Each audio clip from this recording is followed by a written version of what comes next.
ሰላም ጤና ይስጥልን የተከበራችሁና የተወደዳችሁ በዓለም ዙሪያ የምትገኙ የጣና ቴሌቪዥን ቤተሰቦች እንደምን ዋላችሁ። አክብሮታዊ ሰላምታችን በያላችሁበት የምድር ዳርቻ ሁሉ ከጣና ቴሌቪዥን ዜና ክፍል ይድረሳችሁ እያልን የነሐሴ 18 ቀን 2018 ዓ.ም የምሽት ጣና ዜናችን ርዕሶቹን አስቀድመን እናስደምጣችኋለን። አዲስ ትዕዛዝ ለኮማንዶ ሰራዊቱ። የብልጽግናው መንግስት ለኮማንዶ ጦሩ አዲስ መመሪያ ማስተላለፉን የሚገልጸውን ዜና በቀዳሚነት ይዘነዋል። ብልጽግናው በጦር ወንጀሉ ሲቀጥል ፋኖ ድል ቀንቶታል። በጎንደር ጠቅላይ ግዛት ፎገራ ወረዳ ዋንዛዬ ቀበሌ ስለተፈጸመው ከባድ ጥቃትና በአካባቢው ስለተከሰተው ሁኔታ ዝርዝር መረጃ ይዘናል። ቋራ ላይ ሌላ ታሪክ ተሰራ። የዘመነ መሳፍንት ፍጻሜ ያገኘበትና የዘመናዊት ኢትዮጵያ መሰረት የተጣለበት የመይሰው ካሳ የትውልድ ቀይ ቋራ በዛሬው የፖለቲካና የትግል ሂደት ውስጥ ሌላ ታሪክ እየጻፈች መሆኗን የሚዳሰሰውን ዘገባ እናቀርብላችኋለን። በድሮን ድብደባ የወደሙት ታንኮች ህወሓት ከቀድሞ ጊዜ የተሻለ ዝግጅት አድርጌያለሁ በሚል የገባበት የጦርነት አውድ የድሮን ጥቃትና የተለያዩ የጦር እንቅስቃሴዎች በቀጠናው የፖለቲካና የደህንነት ሁኔታ ላይ ያሳደሩት ያለውን ተጽዕኖ እንመለከታለን። እነዚህንና ሌሎች ዜናዎችን አካተናል። እስከ ዜናችን ፍጻሜ ድረስ አብራችሁን እንድትቆዩ እየጋበዝን ወደ ዝርዝር ዜናዎቹ እናልፋለን።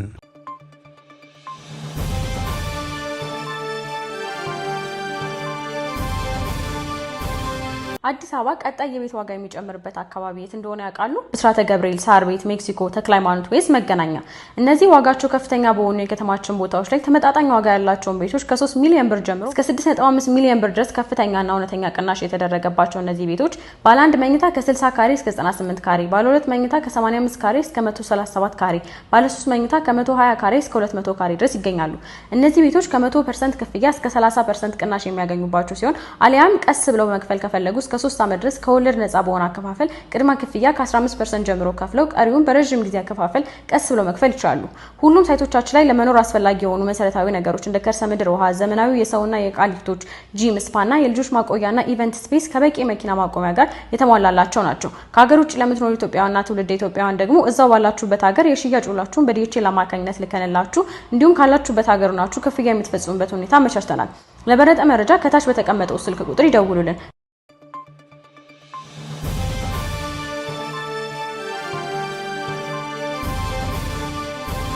አዲስ ትዕዛዝ ኮማንዶ ሰራዊቱ ተሰጠም። በጦርነት ፖሊሲ የቆረበው የብልጽግና መንግስት ለኮማንዶ ጦሩ አዲስ መመሪያ አስተላለፈ። በአዲሱ መመሪያ መሰረትም ከዚህ በኋላ የሚለሳለስ መንግስት የለም፣ በሙሉ አቅማችሁ ወደ ማጥቃት መግባት ይገባችኋል ብለዋል። የስርዓቱ ጦር ኢታማዦር ሹም ብርሃኑ ጁላ ለኮማንዶ ሰራዊታቸው ባስተላለፉት መልእክት መንግስትንና የሀገሪቱን ህገ መንግስት መጠበቅ የእናንተ ሚና ነው፣ ይህን መጠበቅ ካልቻላችሁ አደጋው ለራሳችሁ ነው ሲሉ ተናግረዋል። ኢታማዦር ሹሙ በማሳሰቢያቸው አክለውም የተሰጣችሁን የተግባር ትምህርትና የኮማንዶ ብቃት ተጠቅማችሁ በመንግስት የተነሳውን የጠላት ኃይል ለመሰባበር እንድትጠቀሙት አሳስባለሁ ብለዋል። ቀድሞ ስምሪት ይዞ የገባው ጦር ትንታግና አይደፈሬ ነው ሲሉ ለአዲስ ግዳጅ የሚሰማሩትን ሰራዊት ስነ ልቦና ለማነሳሳት የሞከሩት የብልጽግናው ሰራዊት ኢታማዦር ሹም ብርሃኑ ጁላ ቀድሟችሁ የገባውን ሰራዊታችንን ልምዱንና ባህሉን ውረሱ፣ የነገ አርበኛ ትሆኑ ዘንድ እመኝላችኋለሁ በማለት ነው የተናገሩት። በዚህ ኢታማዦር ሹሙ ንግግር ዙሪያ አስተያየታቸውን የሰጡ የጣና ቴሌቪዥን ወታደራዊ ተንታኝ ኢታማዦር ሹሙ ስለ የትኛው ሰራዊት ትንታግና አይደፈሬነት እንደሚናገሩ ግራ ይገባል። የመንግስት ሰራዊት በተለይም አማራ ክልል ከገባበት ጊዜ ጀምሮ የምንሰማው በአስገድዶ መድፈር ወንጀል በጅምላ ከካምፕ እየወጣ ሲጠፋ ውጊያ ላይ ርቦኛል ብሎ እጁን ሲሰጥ ነው። መንግስት ወደ አማራ ክልል የሚያዘምተው አዲስ የኮማንዶ ሰራዊቱ ቀድመው የገቡትንና ከባድ የጦር ወንጀል ሲፈጽሙ የከረሙትን ጓዶቻቸውን ነውርና ወንጀል እንዲደግሙት የታሰበ ይመስላል ብለዋል። ተንታኙ አክለውም ይህ የመንግስት አካሄድ የእርስ በርስ ጦርነትን ገና አጠናክሮ ለመቀጠል ያለውን ፍላጎት በግልጽ ያሳየ ነው ሲሉ ተናግረዋል። ይህ በእንዲህ እንዳለ ላለፉት 5 ዓመታት በኬንያ የብልጽግናው ስርዓት አምባሳደር ሆነው የነበረው ጄኔራል ባጫ ደበሌ ከአምባሳደርነታቸው ተነስተው ወደ አዲስ አበባ ከገቡ በኋላ የብልጽግናውን ሰራዊት ወታደራዊ ፕሮፓጋንዳን በበላይነት እንዲመሩ አዲስ ሹመት ሊሰጣቸው እንደሆነ ምንጮቻችን ተናገሩ። ጄኔራል ባጫ ደበሌ ከዚህ ቀደም ህወሓት ሰሜን ዕዝን ባጠቃበትና ጦርነት በጀመረበት ወቅት ሞራሉ የላሸቀውን የብልጽግና ሰራዊት በሚዲያ ፕሮፓጋንዳ የማነሳሳት ብቃታቸውን ማሳየታቸው የሚታወስ ሲሆን በዚህ ስራቸውን ብልጽግናው የሙሉ ጄኔራልነት ማዕረግ በመስጠት ከወታደራዊ ተቋም አንስቶ በአምባሳደርነት መድቧቸው ቆይቷል። ጄኔራሉ ወደ ኢትዮጵያ እንዲመለሱ የተፈለገበት አስገዳጅ ምክንያትም ብልጽግናው ከደረሰበት ወታደራዊ ፕሮፓጋንዳ ብልጫ የተነሳ መሆኑን የጣና ቴሌቪዥን ወታደራዊ ምንጮች ተናግረዋል። ጄኔራል ባጫ ደበሌም በቅርቡ የብልጽግናው ሊቀመንበር ወታደራዊ አማካሪነትን ወይም የኢታማዦር ሹሙ ልዩ አማካሪ ተደርገው ኃላፊነት ሊቀበሉ እንደሚችሉ ይጠበቃል።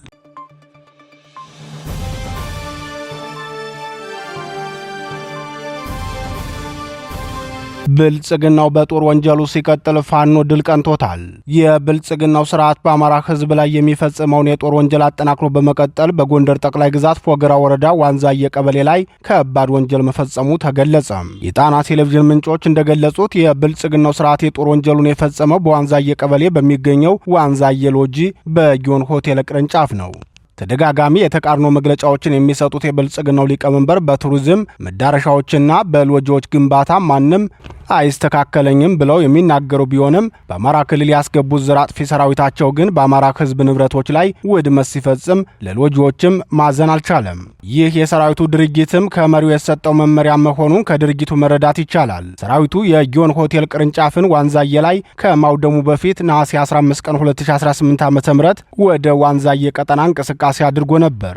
ሆኖም የአማራ ፋኖ ብሔራዊ ንቅናቄ ጎንደር ጠቅላይ ግዛት በላይዝ ሜጀር ጄኔራል ቫንታባት አንደኛ ኮር ጣና ገላውዲዮስ ክፍለ ጦር ከባድ ውጊያ አድርጎ ከፍተኛ ኪሳራ አድርሶበት ነበር። ይህን ጥቃቱን ተከትሎም የተለመደ ጸረ ህዝብ ድርጊቱን መፈጸሙን ከቦታው የደረሰን መረጃ ያመላክታል። በዚህ ጥቃትም የስርዓቱ ነፍሰ በላ ሰራዊት ዋንዛዬ ሎጂ የጊዮን ሆቴል ቅርንጫፍ የሆነውን የሆቴሉን አገልግሎት መስጫ ዕቃዎችና የድርጅቱን ፍሪጆች ማውደሙ ታውቋል። ይህ ጸረ አማራ ስርዓት ዓላማው የአማራ የሆነውን ሁሉ ማጥፋት ነው የሚሉት አስተያየት ሰጪዎች የስርዓቱ ሰራዊት በአካባቢው ለሰዓታት ብቻ በቆየባቸው ጊዜያት በዚህ መልኩ የሆቴሉን ሙሉ አገልግሎት መስጫ ንብረቶችን በማውደም የስርዓቱን የመጨረሻ ግብ ምን እንደሆነ አሳውቆ መመለሱን ተናግረዋል። በሌላ ዜና የብልጽግናው ሰራዊት በምስራቅ ጎጃም የዱሃ ከተማ ላይ በፋኖ ጥቃት ተከፍቶበት ከባድ ኪሳራ ደርሶበታል። ውጊያውን አስመልክቶ መረጃውን ያደረሰን የአጼ ቴዎድሮስ ዕዝ 201ኛ ኮር ህዝብ ግንኙነት ክፍል የዱሃ ከተማ መሽጎ የሚገኘው የአገዛዙ ሰራዊት አባላት ሞትና ቆስለኛ ሲደረጉ 6 የስርዓቱ ሚሊሻ አባላት በፋኖ እጅ መግባታቸውን አስታውቋል። የአማራ ፋኖ ብሔራዊ ንቅናቄ አጼ ቴዎድሮስ ዕዝ 201ኛ ኮር 64ኛ ክፍለ ጦር በሸበል በረንታ የዱሃ ከተማ ከንጋቱ 11 ሰዓት እስከ ጠዋት 2 ሰዓት በመግባት ከባድ ውጊያ ማካሄዱን የገለጸው የህዝብ ግንኙነት ክፍል ኃላፊው በዚህ ውጊያ በየዱሃ ከተማ መሽጎ የሚገኘው አገዛዙ ሰራዊት አባላት ሙትና ቆስለኛ ሆነዋል። በነማይ ወረዳም በተመሳሳይ የአገዛዙ የሚሊሻ ሰራዊት አባላት በታላቁ ዲማ ጊዮርጊስ ደብረ ጽሞና ቀበሌ ላይ በእምነት ተቋማትና የንጹሃን ሀብት ንብረት ላይ በተፈጸመው ዘረፋና ውድመት በመቃወም 64ኛ ክፍለ ጦርን ተቀላቅለዋል ብለዋል።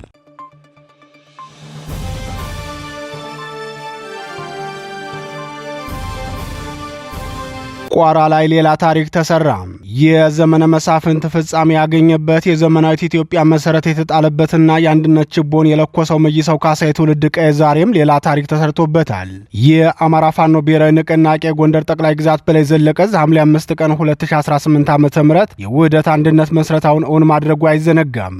ከዚህ አንድነት ውህደት ውጭ በመጓዝ የአማራን ህዝብ ጠላቶችን ተልዕኮ ተቀበለው ጎንደርን የቀውስ ቀጠና ለማድረግ ሰፊ ስራ የሚሰሩ ኃይሎች በቋራ አካባቢ እግራቸውን ለመትከል ሲሰሩ መቆየታቸው ይታወሳል። ይህን እኩይ አካሄድን በጽኑ የሚከላከለው የጎንደር ፋኖ ዛሬ ቋራ ላይ ታላቅ ታሪክ ሰርቷል። ይህን ስራም የዙ ህዝብ ግንኙነት መምሪያ ሲገልጸው አንድነትን የማጽናትና ወንድምነትን ከፍ ያደረገ የከፍታ ውሎ ከቋራ ብሎታል። በቋራ የተፈጸመውን የአንድነት ውሎ አስመልክቶ የጎንደር ጠቅላይ ግዛት በላይ ዘለቀ ዕዝ ህዝብ ግንኙነት መምሪያ ለጣና ቴሌቪዥን እንደገለጸው ከጎንደር አንድነትና ከሰማዕታት አንድነት ጉባኤ በድርኳዜ ሐምሌ 5 2018 ዓ.ም በኋላ የአፋብን ጎንደር ጠቅላይ ግዛት በላይ ዘለቀ ዕዝ ተቋማዊ ግዳጆችን በመውሰድ በሁሉም ቀጠናዎች አንድነትን የማጽናት ስራዎችን እያከናወነ ይገኛል። በተለይም ጸረ አንድነት ግለሰቦች በሚነዙት የልዩነት ሐሳብ ውስጥ የነበሩ ወንድማማቾች ላይ ግንዛቤ በመፍጠር መርህን ህግንና ተቋማዊ አንድነት ማረጋገጥ ላይ ትኩረት አድርጎ በቁርጠኝነት በመስራት የአቃፊነት ስራዎቹን በማከናወን ላይ ነው ብሏል። የህዝብ ግንኙነት መምሪያው አክሎም በዚሁ መሰረት በቋራ ቀጠና በተካሄደው ታሪካዊ ውሎ የዙ ምክትል ወታደራዊ አዛዥ ለወታደራዊ ጉዳዮች ኃላፊ አርበኛ ሸጋ ጌታቸው፣ የዙ ምክትል አደረጃጀት ጉዳይ ኃላፊ አርበኛ ብርሃኑ ነጋና ሌሎች ከፍተኛ አመራሮች በተገኙበት ውይይት ተካሂዷል። በዚህ መድረክ የሁለተኛ መይሰው ካሳ ኮር ዋና ወታደራዊ አዛዥ አርበኛ በሊሁን ጌታቸው፣ የኮርና የክፍለ ጦር አመራሮች እንዲሁም አባላት ተሳትፈዋል። በጸረ አንድነቶች ሴራ ምክንያት በተለያዩ ጅምብሮች ውስጥ እንዲያልፍ ሲሰሩበት የነበረው ሁለተኛ መይሰው ካሳ ኮር በዛሬው ዕለት ከእዙ ከፍተኛ አመራሮች ጋር ውይይት በማድረግ የነበሩ ልዩነቶችን መፍታት ተችሏል።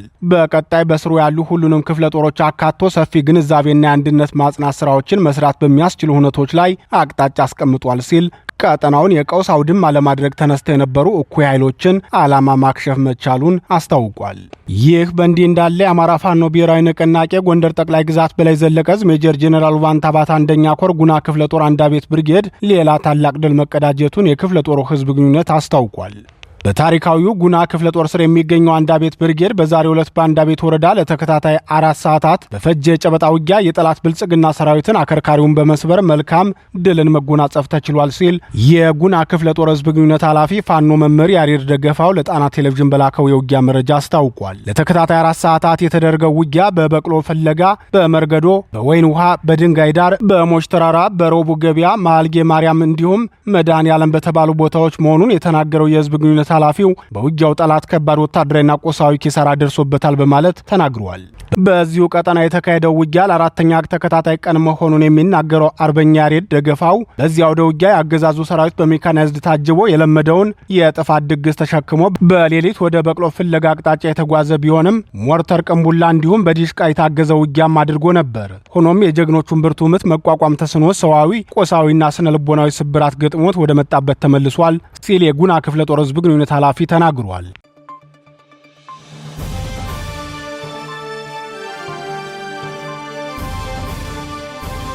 በድሮን ድብደባ የወደሙት ታንኮች የጦርነት ጥማተኛው ህወሓት ከቀድሞ ጊዜ የተሻለ ዝግጅት አድርጌያለሁ፣ ደጋፊ ኃይሎችንም አደራጅቻለሁ ብሎ እየገባበት ያለው ጦርነት ከጅምሩ ፈተና አብዝቶበታል። በ2014 ዓ.ም ከጠቅላላ ድምሰሳ በብልጽግናው መንግስት በተለይም በሊቀመንበሩ አማካኝነት የተረፈው ቡድኑ የአማራ ርስቶችን ካልወረረ እንደማይመለስ ይፋ ማድረጉ አይዘነጋም። ለዚህ እኮ ዓላማው ደግሞ ጥቂት የፋኖ መሪዎችን ጨምሮ ጸረ አማራ ኃይሎችን ከጎኑ ማሰለፉን ይፋ ያደረገው ከወራት በፊት ነበር። ከሸረሪና የጀመረው የድሮን ድብደባ በርካታ ወታደራዊ ቁሳቁሱንና ኃይሉን እያዳከመበት ያለው ህወሓት ወደ አማራ ህዝብ ርስቶች ለመግባት ያዘጋጀው የጦር መሳሪያው በተከታታይ የድሮን ጥቃት ጉዳት ደርሶበታል። በዛሬው ዕለት የተፈጸመበትን የድሮን ጥቃት በተመለከተ የአካባቢው ነዋሪዎች እንደገለጹ 6 ታንኮች ወድመዋል ብለዋል። የድሮን ጥቃቱ የተፈጸመው በራያ ዘቦ ወረዳ ሲሆን ጥቃት የተፈጸመባቸው ደግሞ ህወሓት የዛፍ ቅጠል አልብሶ ያከማቻቸው ታንኮቹ መሆናቸው ተነግሯል። የወደሙት ታንኮችን ብዛት 6 መሆናቸውን የሚናገሩት የዓይን እማኞች በቦታ የነበሩ የታጣቂ ቡድኑ አባላትም አብረው መገደላቸውን ገልጸዋል።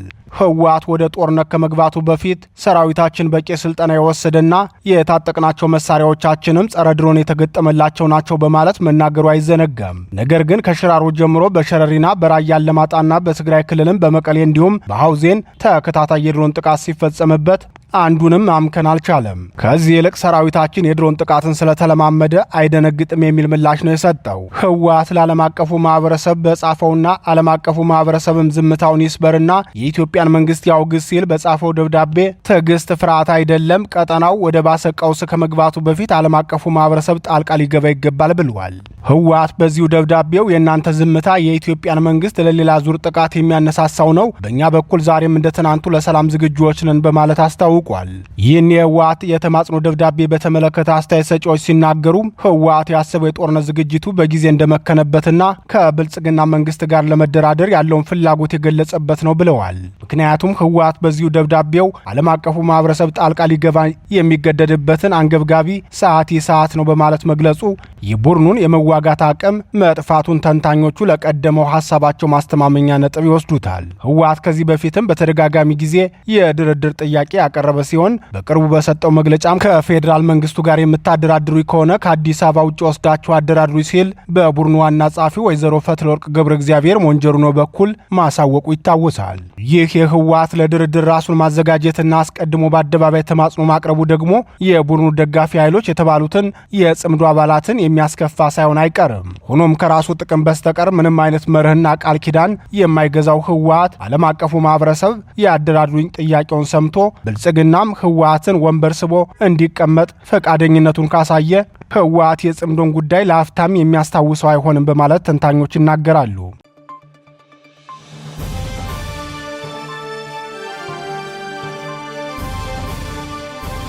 ክቡራትና ክቡራን የጣና ቴሌቪዥን አድማጭ ተመልካቾቻችን የሰዓቱ ዜናችን የተከታተላችሁትን ይመስል ነበር። ምርጫችሁ ስለምታደርጉን ከልብ እናመሰግናለን። በዚሁ ተሰናበትናችሁ። ጤና ይስጥልን።